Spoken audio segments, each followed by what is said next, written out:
Solo Leveling season 3 episode 1 start होता है और हम देखते हैं कि एक हंटर जो डंजन के अंदर होता है तभी अचानक से उसके सामने एक मॉन्स्टर आ जाता है। वह कोई और नहीं बल्कि फर्स्ट मोनार्च होता है जो हमें सीजन 2 के लास्ट एपिसोड में दिखाया गया था। वो यहाँ किसी फ्रेगमेंट ऑफ लाइट को ढूंढने आया था बट यहाँ भी उसे कुछ नहीं मिलता। वैसे फ्रेगमेंट ऑफ लाइट कौन है ये अभी तक रिवील नहीं किया गया। तभी वहाँ एक और मोनार्च आ जाता है। यह देखने में काफी अजीब लगता है। वह दोनों ईस्ट के एक जगह के बारे में बात कर रहे होते हैं जहाँ शैडो मोनार्च है, मतलब बेसिकली वह जिन्वू की बात कर रहे होते हैं। फिर दूसरा मोनार्च बोलता है ग्रेटेस्ट फ्रेगमेंट ऑफ लाइट भी उसी कंट्री में है। तभी फर्स्ट मोनार्च एक स्ट्रॉन्ग प्रेजेंस महसूस करता है और हम देखते हैं कि वहाँ एक और हंटर आ रहा होता है। यह फर्स्ट मोनार्च समझ जाता है कि यहाँ उसी की ही बात चल रही थी हमें बुलाने के लिए। तभी वो हंटर बोलता है तुम लोग कहीं कोरिया की बात तो नहीं कर रहे। फर्स्ट मोनार्च कहता है अगर हम बात कर भी रहे तो तुम्हें क्या। इधर वो दूसरा मोनार्च एक पोर्टल खोलता है और फर्स्ट मोनार्च को बोलता है हमें इन सब चीजों के लिए टाइम नहीं है। फर्स्ट मोनार्च भी कहता है अगर तुम हमें रोक सकते हो तो रोक लो और जाने लगता है। वो हंटर बोलता है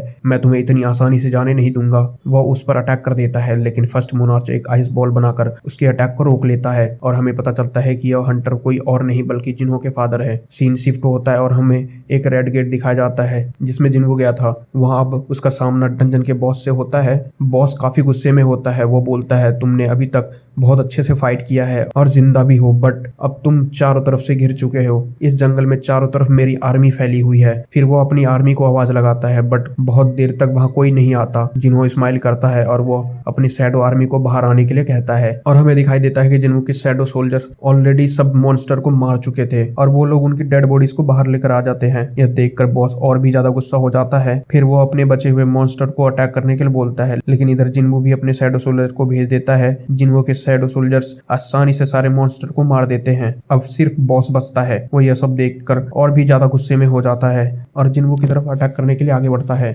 लेकिन तभी टस्क अपने ग्रेविटेशन मैजिक का यूज करके उसे जमीन पर पटक देता है। फिर जिन्हो बॉस के पास आ जाता है और कहता है मेरे सवालों का सही जवाब दो तो शायद तुम्हें कम दर्द होगा। लेकिन बॉस कुछ बोलने से पहले ही मर जाता है। जिन्हो वो समझ जाता है कि सिस्टम फिर से इंटरफेरेंस कर रहा है। तभी उसे याद आता है कि D1 कैसल क्लियर करने के बाद उसे एक की मिली थी जो सिर्फ 100 लेवल होने के बाद ही यूज हो सकती थी क्योंकि जेजू आइलैंड ट्रीट के बाद उसका 100 लेवल हो चुका था। तो वो उस की को अपने इन्वेंट्री से निकालता है और उसके सामने उस की सारी इन्फॉर्मेशन आ जाती है। उसे पता चलता है कि यह डबल डंजन वाले पोर्टल की है, वही डबल डंजन जहां जिन्हो को उसकी पावर मिली थी। यह काफी बड़ी बात होती है जिन्हो के लिए क्योंकि जिस सिस्टम की वजह से वो इतना स्ट्रॉन्ग बना है उसके बारे में वो कुछ नहीं जानता और जब भी उसने सिस्टम के बारे में जानने की कोशिश की है तब सिस्टम ने इंटरफेरेंस कर दिया है। लेकिन अब फाइनली सिस्टम खुद उसे बुला रहा था। वह सोचता है चलो फाइनली अब सिस्टम के बारे में जान पाऊंगा। लेकिन तभी वो देखता है कि इस की पर एक टाइमर लगा हुआ है 417 घंटे, मतलब वो अभी इस की को यूज नहीं कर सकता। वह सोचता है इतना वेट किया है थोड़ा और सही। फिर सीन शिफ्ट होता है और हमें दिखता है कि जिन्हो काफी गुस्से में है क्योंकि जिन्हो के हेटर्स ऑनलाइन हेट फैला रहे थे। वह उन सबको रिप्लाई कर रहा होता है। तभी वहां जिन्हो आ जाता है। वह एक बैग भर के ऐसे स्टोन जिन्हो को देता है और कहता है तुमने बोला था ना हमें एक नए ग्लेड के लिए बहुत सारे पैसे की जरूरत होगी तो इतने में से तो हो जाएगा ना। जिन्हो कहता है यह तो बहुत सारे हैं, क्या तुमने कोई हाई रैंक गेट क्लियर किया है? अब तो हमें नई एम्प्लॉय को सैलरी के बारे में सोचना भी नहीं पड़ेगा।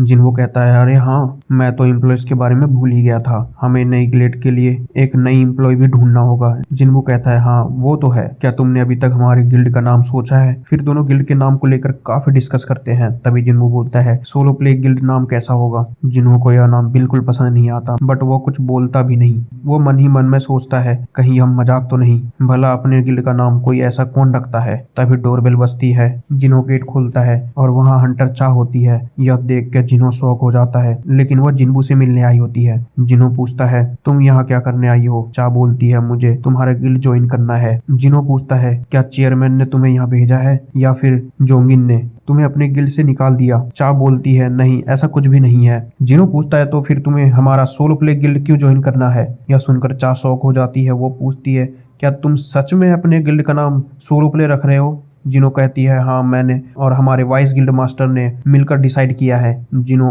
बोलता है वेट मैंने कब डिसाइड किया? जिन्हो कहता है तुमने कुछ कहा ही नहीं तो मुझे लगा तुम भी एग्री करते हो। तभी जिन्हो नोटिस करता है कि चा की हार्ट बीट बहुत तेज है लेकिन वह नॉर्मल एक्टिंग कर रही है। उसे शक होता है कि वह कुछ छिपा रही है। जिन्हो कहता है तुम अभी भी अपने पुराने गिल्ड के साथ कॉन्ट्रैक्ट में हो, तुम हमारे गिल्ड को कैसे ज्वाइन कर सकती हो? चा बोलती है मैं उनके कॉन्ट्रैक्ट तोड़ने के लिए पेनल्टी पे कर दूंगी जो भी अमाउंट होगा। जिन्हो और ज्यादा डाउट करने लगता है वो सोचता है कितनी बड़ी पेनल्टी पे करने को भी रेडी है सिर्फ मेरे गिल्ड में आने के लिए। जिनो कहता है हमारे पास तुम्हारे जैसे एस रैंक हंटर को सैलरी देने के लिए पैसे नहीं है। चा कहती है मुझे सैलरी भी नहीं चाहिए। जिनो पूछता है तो फिर तुम क्यों ज्वाइन करना चाहती हो हमारी गिल्ड। चा ब्लश करने लगती है। सच तो यह है कि उसे जिन्हों से प्यार हो गया था। वह कॉन्फ्रेंस नहीं कर पा रही थी, इसीलिए बस वो उसके पास रहना चाहती थी, लेकिन वह कुछ नहीं बोल पा रही थी, बस ब्लश किए जा रही थी। जिनको कहता है ठीक है तुम ज्वाइन कर सकती हो, बट उससे पहले एंट्रेंस टेस्ट देना होगा। चा बोलती है कैसे, कैसा टेस्ट। जिनो कहता है तुम्हें मेरे चुने हुए सबसे स्ट्रॉन्गेस्ट शैडो सोल्जर को हराना होगा। चा कहती है ठीक है मैं रेडी हूँ। इसके बाद दोनों हंटर एसोसिएशन के जिम में जाने के लिए सोच रहे होते हैं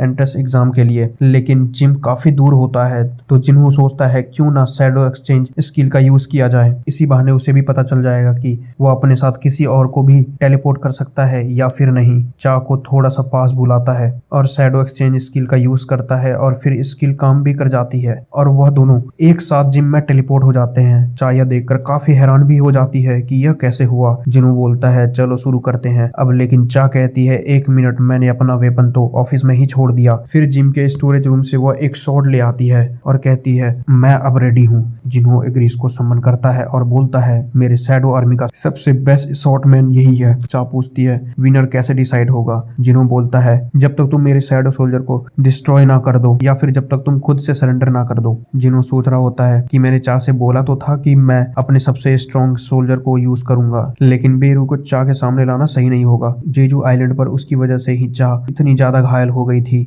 इसीलिए एग्रिस बेस्ट चॉइस था। उसके बाद उनकी फाइट स्टार्ट होती है, दोनों की शॉट्स टकराती है जिसकी वजह से तेज धमाका होता है। तभी हमें दिखाई देता है कि चेयरमैन भी उसी बिल्डिंग में होते हैं, उनको भी यह आवाज सुनाई देती है। वो सोच रहे होते हैं कि आज तो किसी हंटर ने जिम के लिए रिजर्वेशन नहीं किया था। वह जिम का कैमरा चेक करते हैं तो उन्हें जिन्बू और चा दिखाई देती है। ये लोग यहाँ पर कब आए। तभी उनको याद आता है कि जेजू आइलैंड रेड के बाद जैसे ही चा होश में आई थी सबसे पहले उसने जिन्बू के बारे में पूछा था। चेयरमैन को लगता है कि दोनों के बीच में कुछ चल रहा है, इसीलिए वो जिम का कैमरा ऑफ करवा देता है क्योंकि वो उनका प्राइवेट मोमेंट रिकॉर्ड नहीं करना चाहते थे। तभी फिर बिल्डिंग हिलने लगती है और उनके पीछे लगी पेंटिंग भी गिर जाती है फाइट की वजह से, लेकिन चेयरमैन कुछ गलत ही समझ लेते हैं। दूसरी तरफ हमें दिखाई देता है कि चा ने एग्रिस को इजिली हरा दिया था। यह देखकर जिन्हो भी शौक रह जाता है। तभी चा बोलती है क्या यह ब्लैक नाइट तुम्हारा सबसे स्ट्रॉन्ग सोल्जर था। तुमने कहा था कि तुम अपने सबसे स्ट्रॉन्ग सोल्जर यूज करोगे, उसको समन करोगे। वो बेरू के बारे में बात कर रही होती है। जिन्हो बोलता है कि तुम हर्ट हो सकती थी। चा कहती है कि ऐसा कुछ नहीं होगा और मुझे उससे दोबारा फाइट करनी है। तो जिन्हो फाइनली बेरू को समन करता है और उसे एक ऑर्डर देता है चा को बिना हार्म किए डिफीट करो। बेरू कहता है जैसे आप कहे माय किंग। फिर वह जोर से रोर करता है और जिससे जिम के सारे शीशे टूटने लगते हैं। चा उसे देखकर सोच रही होती है कि जिन्हों ने इस मॉन्स्टर से फाइट किया था। बेरू अपने पंजे निकालकर उसके ऊपर अटैक करने वाला होता है, लेकिन जिन्हों कहता है उन्हें हटा लो वरना चा को अगर थोड़ी सी भी चोट लगी तो मैं तुम्हें नहीं छोड़ूंगा। बेरू तुरंत अपने नाखून अंदर कर लेता है और कहता है कि यस माय किंग। चा अटैक करने के लिए तैयार होती है, लेकिन तभी अचानक बेरू उसके पीछे आ जाता है। चा को याद आता है कि जेजू आइलैंड पर भी उसने ऐसा ही किया था। वो कहती है तुम्हें क्या लगता है कि मैं दोबारा सेम ट्रिक में फंसूंगी। फिर वो तुरंत अटैक कर देती है अपनी तलवार से, लेकिन बेरू सिर्फ 2 उंगलियों से उस अटैक को रोक देता है। बेरू सोच रहा होता है कि मेरे किंग ने मुझे बिना हट किए ओपोनेंट को डिफीट करने के लिए बोला है, तो इसका बेस्ट तरीका यही होगा कि मैं अपने आप को इतना स्ट्रांग दिखाऊं कि सामने वाले की लड़ने की इच्छा ही खत्म हो जाए। चा एक के बाद एक अटैक कर रही होती है। वह सारे अटैक को इजीली डिफीट कर रहा होता है। वह भी एक जगह से बिना हिले सिर्फ अपनी बॉडी मूवमेंट से अटैक को इजीली डिफीट कर रहा होता है। फिर वह जोर से चा के मुंह पर रोर करता है जिसका प्रेशर से चा दूर चली जाती है। जिन्हों कहता है विनर ऑलरेडी डिसाइड हो चुका है, क्या तुम अब सेटिस्फाई हो। लेकिन चा बोलती है नहीं, मुझे और फाइट करनी है।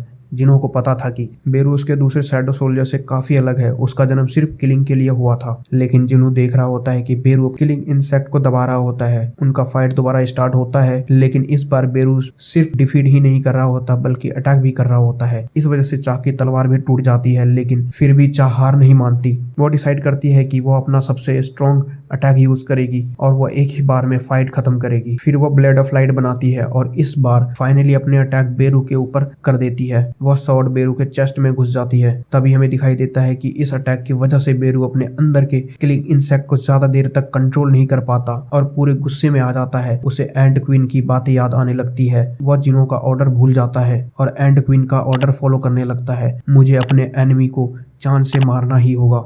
बेरू पूरा बल डस के साथ चा के तरफ बढ़ने लगता है। जिनवो चिल्लाकर उसे रुकने के लिए बोलता है लेकिन वह नहीं सुनता, तो जिनवो जल्दी से बीच में आ जाता है और उसे रोक देता है। तभी जाके बेरू शांत हो जाता है और तुरंत जमीन पर गिरकर माफी मांगने लगता है। जिनवो चा से पूछता है कि तुम ठीक हो ना? फिर वह कहता है कि यह सिर्फ एक इंट्रेंस टेस्ट था, तुम्हें सिर्फ इसके लिए अपनी जान को रिस्क में डालने की जरूरत नहीं है। लेकिन चा चुप रहती है, वो कुछ नहीं कहती। फिर जिनवो बोलता है तुम्हें आखिर मेरे गिल्ड में क्यों ज्वाइन करना है? क्या चाहती हो तुम? ऐसा तो नहीं कहीं तुम्हें मुझ में इंटरेस्ट है? लेकिन वह फिर सोचता है कि यह तो नहीं हो सकता, जरूर कुछ और बात होगी। वह जानने लगता है। तभी चा बोलती है हाँ, मुझे तुम में ही इंटरेस्ट है। इतना कहकर वह ब्लश करने लगती है और इसी के साथ यह एपिसोड यहीं पर खत्म हो जाता है।